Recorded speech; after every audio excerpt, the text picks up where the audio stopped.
Okay, you guys, what is up? The King of Lightning is here today to do Magi, the Labyrinth of Magic, episode 16 review. Of course, look down the description below, and I'm smiling.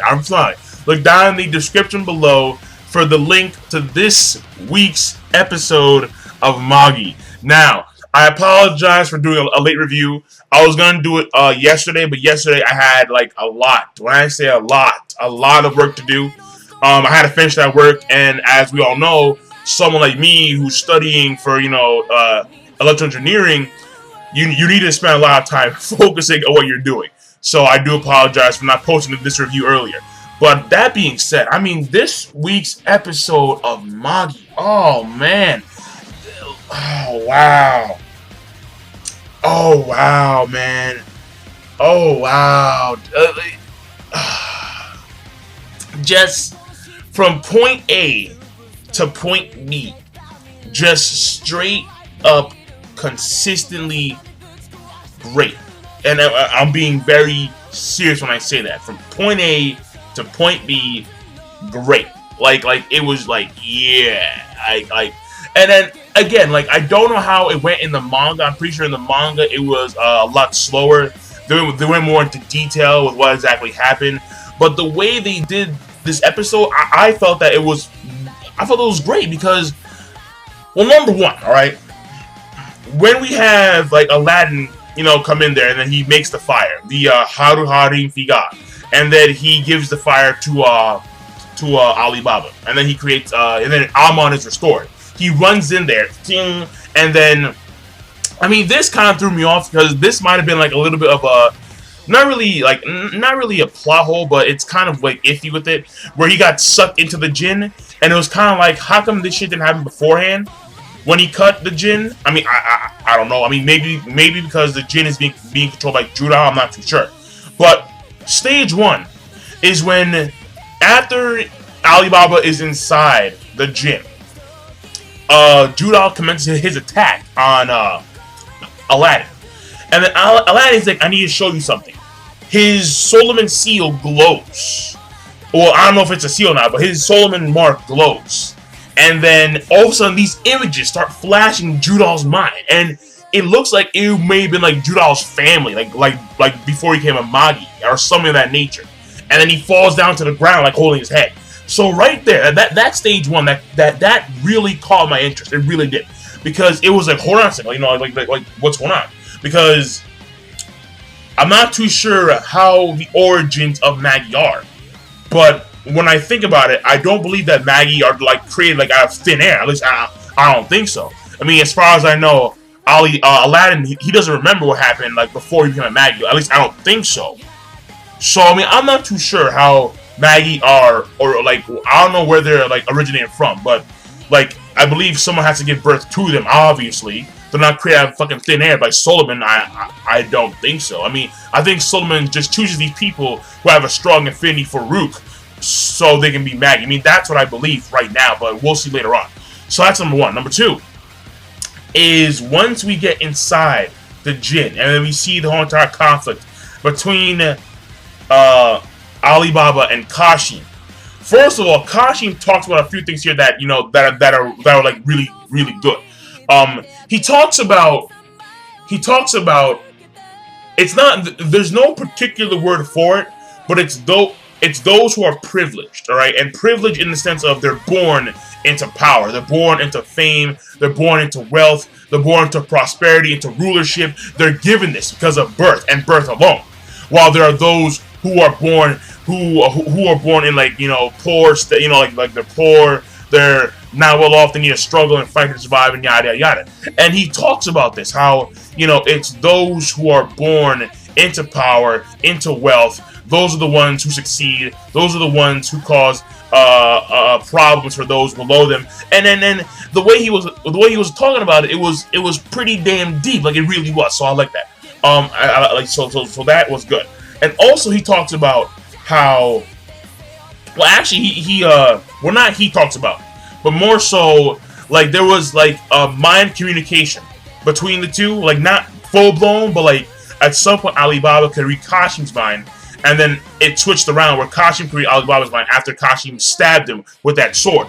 And the way things went down, about how he was crying, like that to me was, man, because like see, at first I wasn't a fan of those tears because, you know, it was, I mean, look, man, I'm not a cry boy, alright? I'm not a cry boy. When you play tears, you gotta play tears right.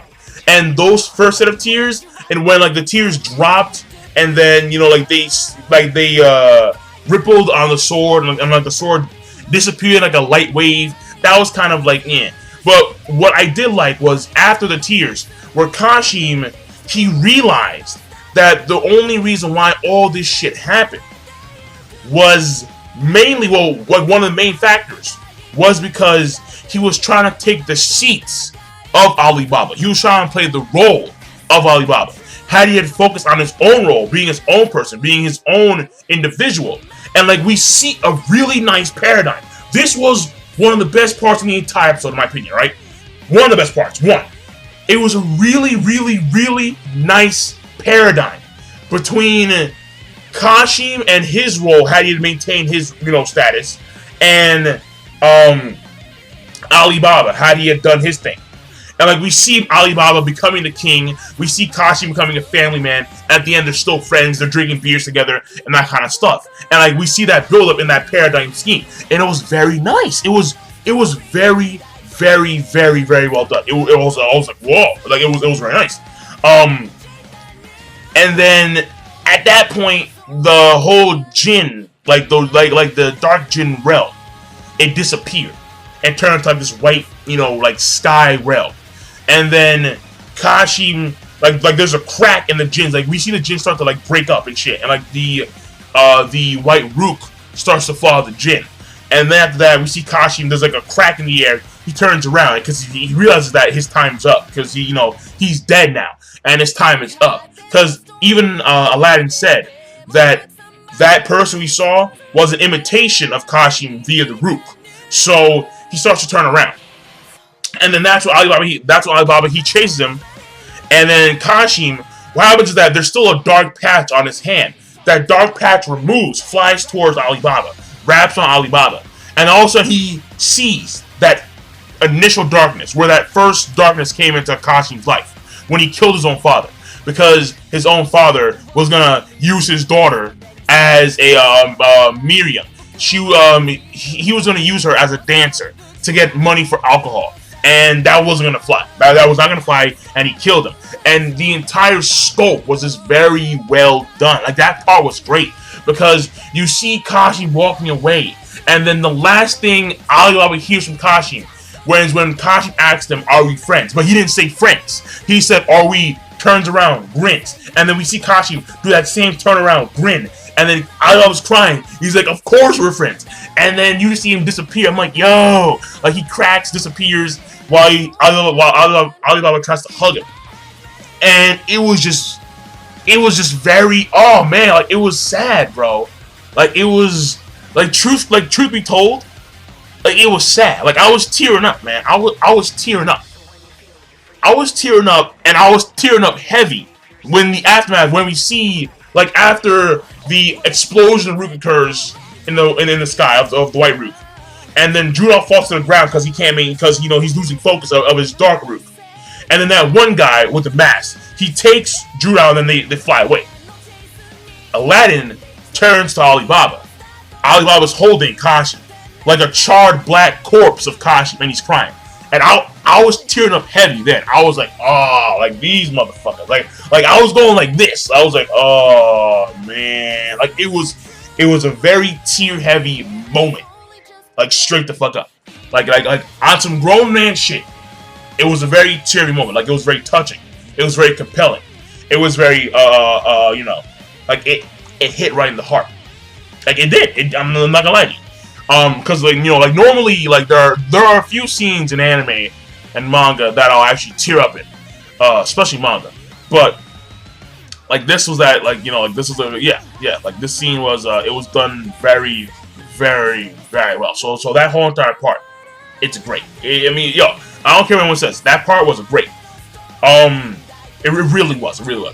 And then after that, this shit, I was like, yo. what happens is that we have this dude leaving, like this motherfucker leaving. Okay, this dude is leaving. All right, this random guy. All right, he's leaving. He's in the outskirts of the city in some like random section, and then he's talking about. Well, no, he's actually on an island, like apart from the city, and then he's talking about how like apparently Aladdin is like the fourth Magi to attain the wisdom of Solomon, which I'm pretty sure that they'll get into later. He's the fourth Magi to attain the wisdom of Solomon, and then he is gonna try and shroud him and his King Cat and Alibaba in darkness. And then someone says, but that's not gonna happen. He turns around, he gets kicked by Masru, and all of a sudden Masru is covered in lightning. So so right there I got a stiffy. I was like, yeah, I love Masru. Masru is covered in lightning. He kicks the shit out of fucking this dude. Alright? And then he says, Barada Kuzak, some of that nature, right? And then comes freaking Jahar, Jahar, and his normal blades that have the wires are covered in lightning. I was like, yeah, and he's like, and then he just fucking does these like lightning lines. I'm like, yo, and to top this, king of the fucking high seven seas, let's go. I was like, yo. This motherfucker, man. This guy is falling down to the ground after deflecting 2 of the lightning attacks, alright? And he could no longer sustain his dark root barrier. He's falling down.